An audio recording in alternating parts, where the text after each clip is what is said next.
So I'd like to try to grow, with same team and same hours. But at some point, there's an end point to that strategy. The last question I want to ask is, I'm very interested in growing my practice. My team seems to think that I need to add one more assistant so that we can achieve double-digit growth. How do I know when is the right time to add another team member? Oh, what a great question. And that's something I think you'll all encounter at one time or another. How do I know when I need to add more team? Because I personally love growing with the same team and the same hours.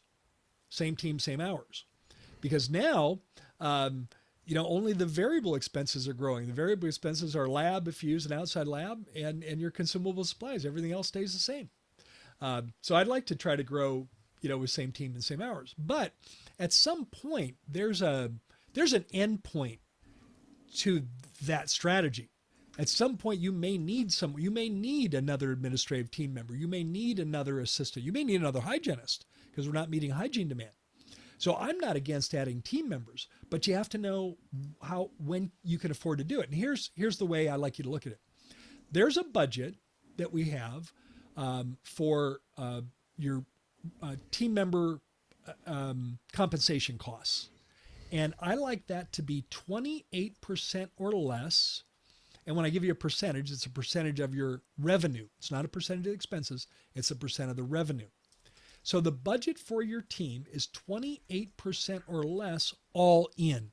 Now the all in addendum to that means that all the related costs as well. So not just payroll, but FICA, FUTA, unemployment insurance, matching 401k, if we provide uniforms, every expense that would be required to employ someone in your practice goes into that 28%.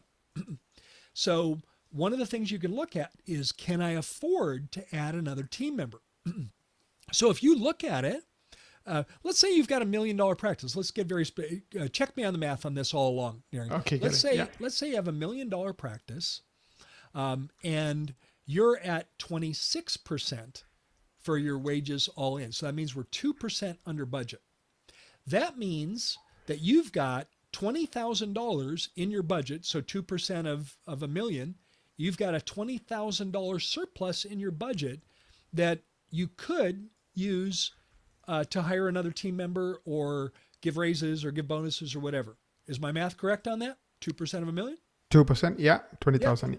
So again, you look at this and you can make a decision. Yes, I've got it in my budget. Now, if you find that you're very close to that 28% and you don't have it in the budget, there's another way to solve it. And that's, you look at what the anticipated contribution of that team member is into your practice. And then, in other words, by adding that, hygienist is actually easier to figure out because we're adding production, to your practice by increased hygiene production. Assistant or administrative team members, you have to say, by adding this person, could I get to the point, could we grow to the point where then we'll be at 28% or less?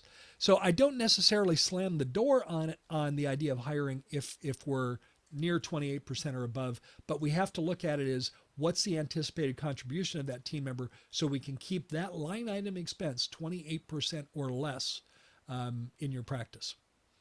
So you have to kind of look at it both ways. But I am open to that. And sometimes very definitely we need more team in order to be able to do that. But now you have a construct to look at it so you can see how it works. You want to make sure it works for you as well as just, hiring someone else.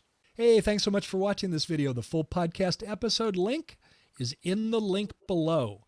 Don't forget to hit the subscribe button if you like our content.